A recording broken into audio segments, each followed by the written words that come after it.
सभी लोगों को नमस्ते नमस्कार।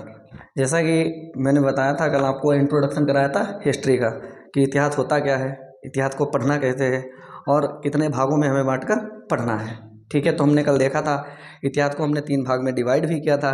पहला प्राक इतिहास, उसके बारे में मैंने आपको बताया था कि प्राक इतिहास किसे कहते हैं। वह इतिहास जो जहाँ ना तो लिखा गया कोई लिखा हुआ साक्ष्य नहीं है, जब लिखा हुआ साक्ष्य नहीं हो तो पढ़ा भी नहीं गया होगा, और अगर हमने उसका अध्ययन किया है किसी के तौर पे तो वो हमने अध्ययन किया पुरातात्विक साक्ष्यों को लेकर। और पुरातात्विक साक्ष्य क्या हो सकते हैं, जो उस समय के लोगों ने प्रयोग किए, जैसे वो लोग पत्थर के औजार प्रयोग करते थे। ठीक है, उसके बाद में कई जगह उन्होंने चित्रकारियाँ भी की। तो ये सभी चीज़ों को देखकर हमने जो अध्ययन किया उसे हमने क्या कहा, एक जो प्राक ऐतिहासिक काल। ठीक है, और प्राक इतिहास के बारे में हम थोड़ा पढ़ेंगे। ठीक है, सबसे पहले हम इसे क्या कहते हैं, इसी प्राक इतिहास को हम कहते हैं पाषाण। क्या कहते हैं? पाषाण। ठीक है, पाषाण काल। काल का मतलब समय। ठीक, पाषाण काल का मतलब, पाषाण का मतलब होता है पत्थर। पत्थर मतलब पत्थरों का युग। ठीक है, तो जो सबसे पहले इसकी जानकारी जो दी थी उनका नाम था रॉबर्ट ब्रूस फुट। ठीक है, जिन्होंने सबसे पहले पाषाण काल की जानकारी दी उनका क्या नाम था, रॉबर्ट ब्रूस फुट। ठीक है, उसके बाद में अगर हम बात करें तो जो हमारा भारतीय पुरातात्विक है उसके जनक कौन है, तो भारतीय पुरातात्विक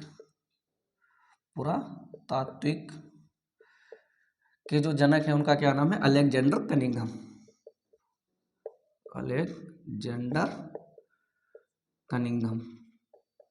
ठीक है, ये कौन थे, भारतीय जो पुरातत्व था उसके क्या जनक। ठीक है, उसके बाद में हम बात करें जो हमारा भारतीय पुरातात्विक जो विभाग है वो क्या है, इंदिरा गांधी मानव संग्रहालय। ठीक है, संग्रहालय ये किसके अधीन आता है, जो भारत का संस्कृति मंत्रालय है उसके अधीन आता है। किसके अधीन, संस्कृति मंत्रालय। ठीक है, भारत का संस्कृति मंत्रालय। अब उसके बाद में हम बात करें जो हमारा जो नामकरण हुआ प्राक इतिहास या पाषाण इतिहास, इसका जो नामकरण किया वो किसने किया। ठीक है, तो हम देखें साक्ष्य के आधार पर। किसके आधार पर, साक्ष्य। साक्ष्य मतलब जो पुरातात्विक स्रोत है उनके आधार पर जो इसका नामकरण किया उनका नाम था क्रिश्चियन थॉमस। क्या नाम था, क्रिश्चियन थॉमस। ठीक है, इन्होंने क्या किया था, इन्होंने नामकरण किया था किस आधार पर, साक्ष्य के आधार पर।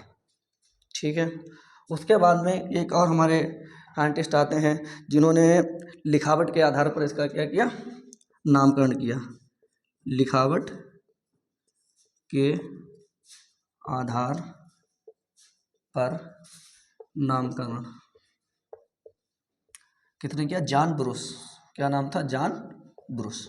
ठीक है, तो ये चीज़ें याद रखनी है। अब हम देखेंगे सबसे पहले जो प्राक ऐतिहासिक काल था इसे क्या कहा गया, पाषाण काल। क्यों, क्योंकि इस समय के जो लोग थे, इंसान थे जो जंगलों में रहते थे, वो लोग ज़्यादातर पत्थरों का प्रयोग करते थे और पत्थरों से बने औजारों का, उन्हीं से उपकरणों का प्रयोग करते थे, इसलिए उसे क्या कहा गया, पाषाण काल नाम दिया गया। अब हम वहीं पर बात करें, जो हमारे इसके जनक कहे जाते हैं वो क्या है, रॉबर्ट ब्रूस फुट।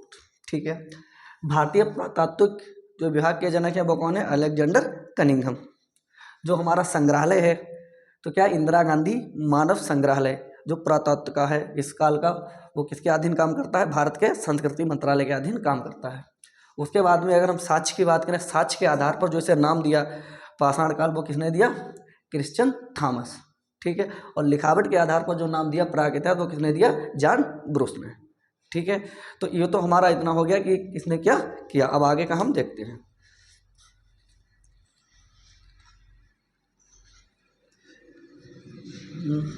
अब आगे देखते हैं जो हमारा प्राक इतिहास है इसे कितने भागों में डिवाइड किया गया है। ठीक है, तो प्राक इतिहास को जो हमारा पाषाण काल था, क्या था, पाषाण काल जो हमने पीछे पढ़ा, तो उसके बाद में इसे भी 4 भागों में बांटा गया। कितने भागों में, 4 भागों में बांटा गया।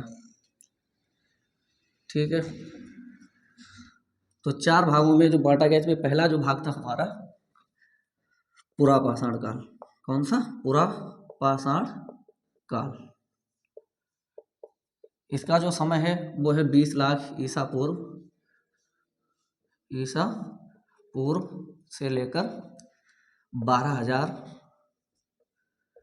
ईसा पूर्व।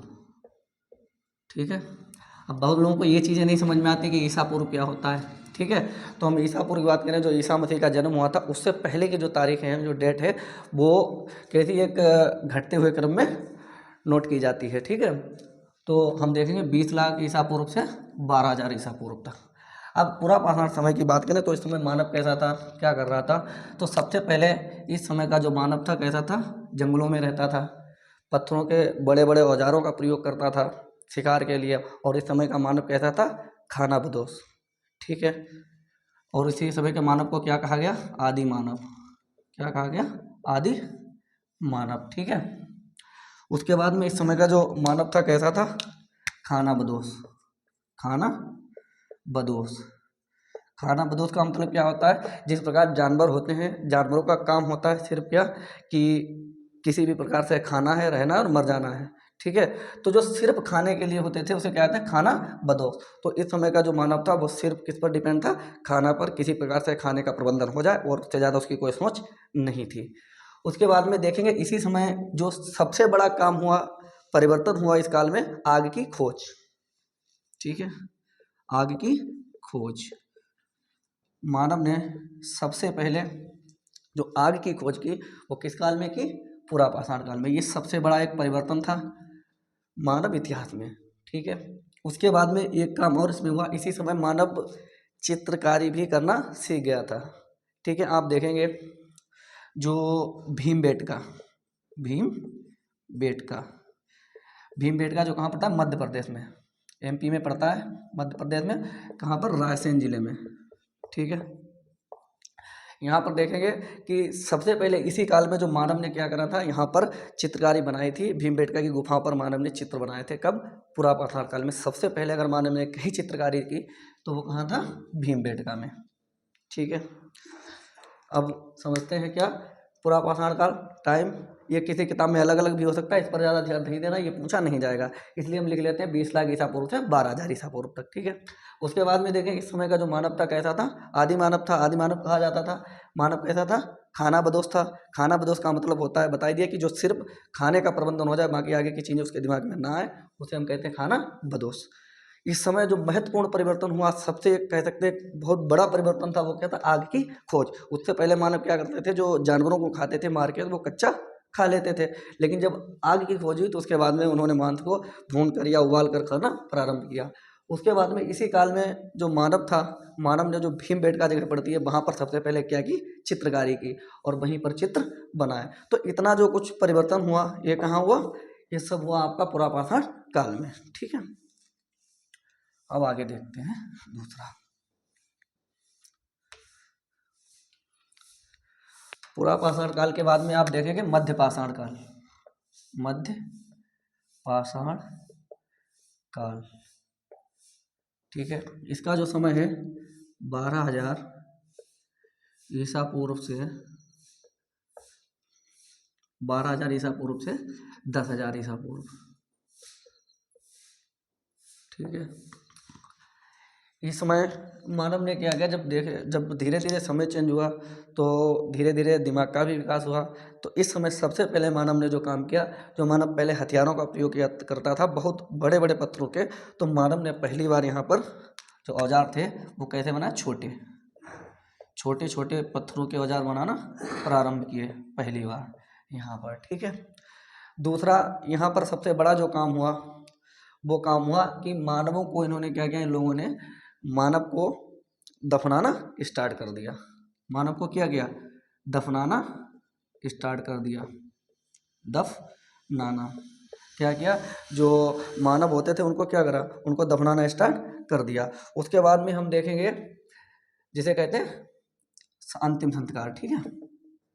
जो अंतिम संस्कार किया जाता है, मानव ने सबसे पहले अंतिम संस्कार करना कहाँ प्रारंभ किया? मध्यकाल में, ठीक है। और इस समय जब मानव ने इसे छोटे छोटे पत्थरों का प्रयोग किया तो उसे माइक्रोलिथ काल भी कहते हैं। क्या कहते हैं? माइक्रोलिथ। उसके बाद में आप देखेंगे इसी समय जो मानव था, मानव के द्वारा सबसे पहले क्या करा गया? प्रतापगढ़ जो एक जगह पड़ती है जहाँ पर मानव के क्या मिले? अस्थि पंजर, ठीक है। अस्थि पंजर का मतलब क्या होता है? जब दफनाया गया, ठीक है, तो जब व्यक्ति दफनाया जाएगा तो आप देखेंगे बाद में धीरे धीरे उस व्यक्ति का जो शरीर होगा, कंकाल होगा, वो तो बचा रहेगा। तो इसी समय उत्तर प्रदेश में एक जगह पड़ती है प्रतापगढ़, ठीक है। प्रतापगढ़ के पास दो जगह हैं, एक है सराय नहर। क्या है? सराय नहर। एक तो है सराय नहर, दूसरा है महदहा, ठीक है। यहाँ क्या किया गया?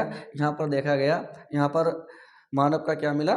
जो अस्थि पंजर था, कंकाल था, वो मिला, ठीक है। उसके बाद में हम देखेंगे इतना जब इन्होंने यहाँ पे क्या किया? दफनाया के बाद में क्या मिलने लगा?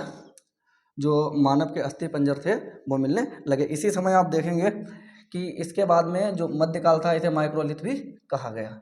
इसमें तो मानव ने सिर्फ इतना काम किया, औजारों को छोटा किया, दफनाया, और जो दफनाने के बाद में अंतिम संस्कार के बाद जो चीज़ें मिली, कह सकते हैं उनका कंकाल मिला, वो कहाँ मिला? सराय नहर और महदहा में, ठीक है। और जो इस मध्य पाषाण की जानकारी देने वाले जो व्यक्ति थे उनका नाम था करसाइल। क्या नाम था? करसाइल। इन्होंने इसकी जानकारी दी थी 1867 ईस्वी में। तो ये था आपका क्या? मध्य पाषाण काल, ठीक है। अब हम देखेंगे नव पाषाण काल।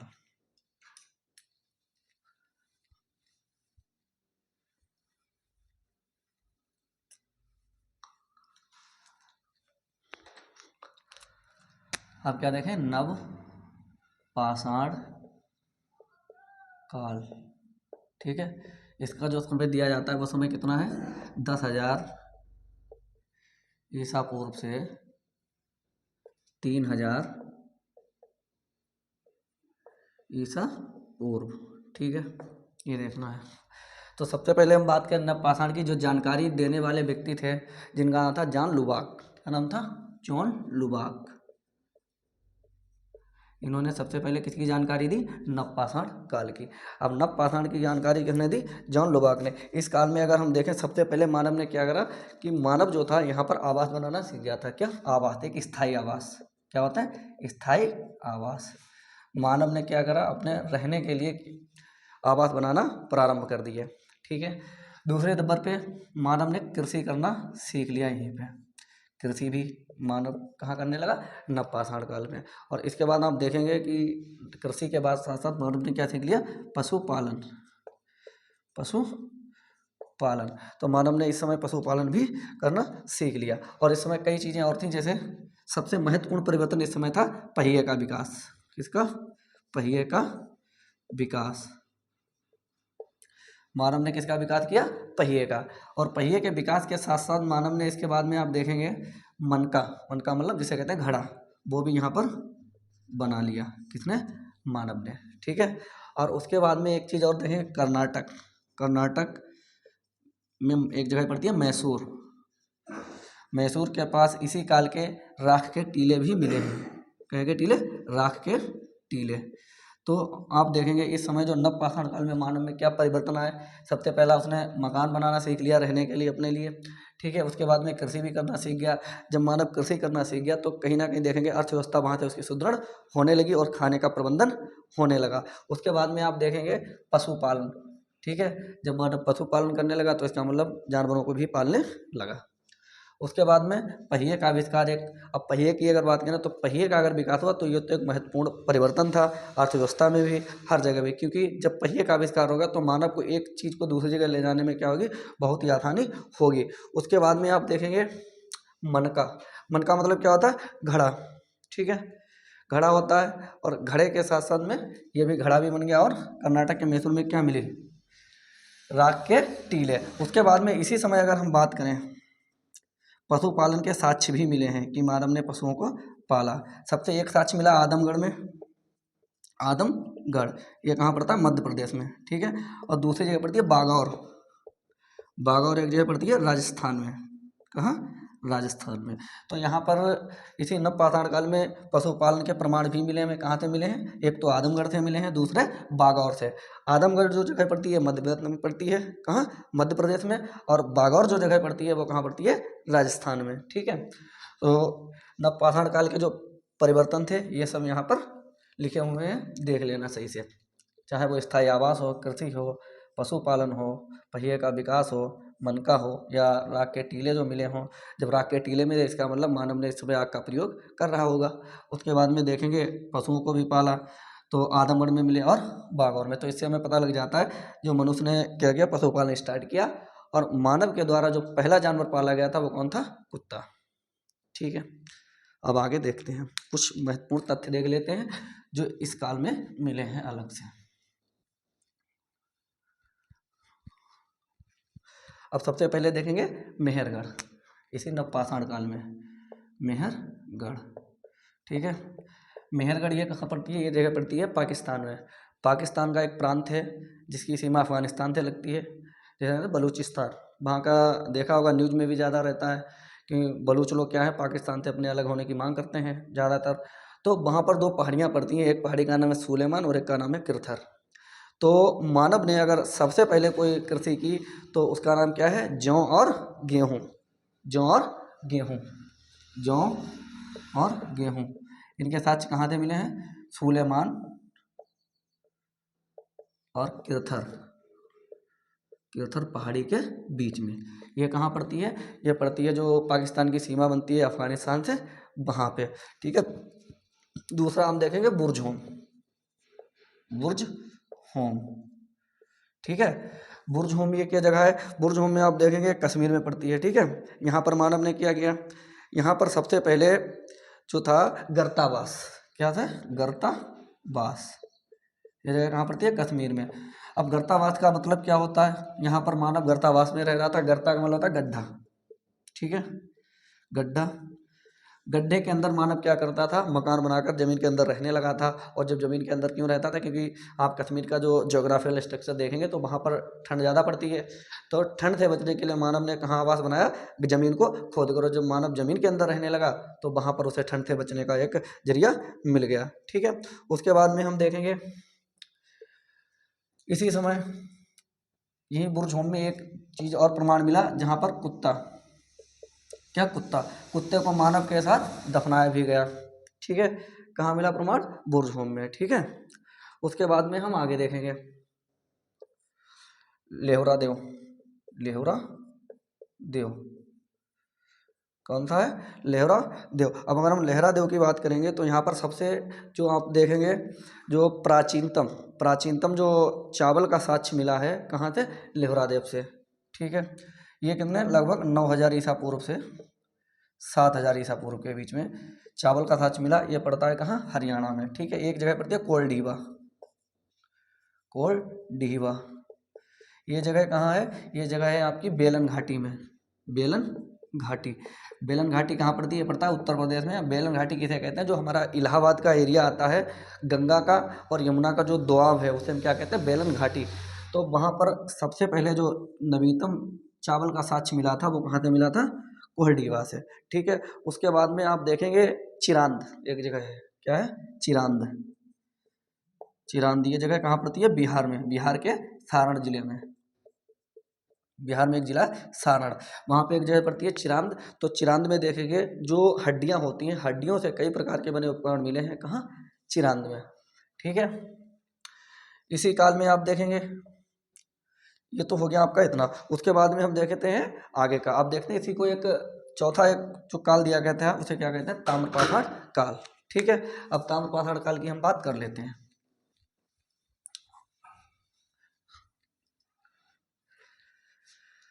ताम्रपाषाण काल। ताम्रपाषाण काल। ठीक है। तो ताम्रपाषाण काल क्यों कहा गया? क्योंकि इस समय के मानव के द्वारा सबसे पहली अगर कोई खोजे जाने वाली धातु थी तो वो क्या थी? तांबा। ठीक है। और तांबा जो खोजी गई धातु थी उसी के साथ में क्या हुआ? मानव ने जब तांबा को खोजा तो धीरे धीरे उसका औद्योगिक विकास भी होने लगा। तो जो ताम्रपाषाण काल नाम क्यों दिया गया? क्योंकि इस समय किसकी खोज हुई? तांबे की। ठीक है। मानव के द्वारा सबसे पहले जो प्रयोग की जाने वाली जो धातु थी वो क्या था, तांबा। ठीक है, और जब तांबे का आविष्कार हुआ तो उसके साथ में धीरे धीरे जब तांबे का आविष्कार होगा तो जो लोग थे वो धीरे धीरे औद्योगिक की तरफ जाने लगेंगे। उसी का आप देखेंगे जब आगे सिंधु सभ्यता पढ़ेंगे तो सिंधु सभ्यता में देखेंगे औद्योगिक के रूप में उभरती हुई सिंधु सभ्यता आपको आगे मिलेगी। इसी बीच में एक जगह थी दमदमा। ठीक है, दमदमा एक जगह पड़ती है। इस जगह पर आपने पढ़ा होगा, नहीं पढ़ा होगा, तो दमदमा में क्या हुआ था, एक ही जगह पर 3 कंकाल मिले थे। कितने? 3। 3 कंकाल मिले थे। इसका मतलब कि एक जगह पर कितने लोगों को दफनाया गया? 3 लोगों को। तो इससे ये भी सिद्ध होता है कि इस समय सती प्रथा भी प्रचलन में थी। सती प्रथा, धीरे धीरे सती प्रथा भी प्रचलन में आ गई थी। ठीक है, तो ये तो था पूरा पाषाण काल का। जो पाषाण काल में जो जो परिवर्तन हुए, जिस समय परिवर्तन हुए वे सब हुए। तो जो ताम्र पाषाण काल था, इस समय क्या हुआ, तांबे की खोज हुई। मानव के द्वारा सबसे पहले प्रयोग की जाने वाली धातु तांबा थी। अब इसके बाद में देखेंगे जो आगे आएगा हमारा आद्य इतिहास। आद्य इतिहास में देखेंगे सिंधु सभ्यता जो 2500 ईसा पूर्व से 1750 ईसा पूर्व तक चलेगी। तो कहीं ना कहीं 3000 ईसा पूर्व तक इधर पहुंच गए थे। और इसके बाद में देखेंगे जो सिंधु सभ्यता इतनी विकसित सभ्यता मिलती है, इसका कहीं ना कहीं एक कारण था तांबे की खोज। ठीक है, तो हम देखेंगे अगले वीडियो में। धन्यवाद।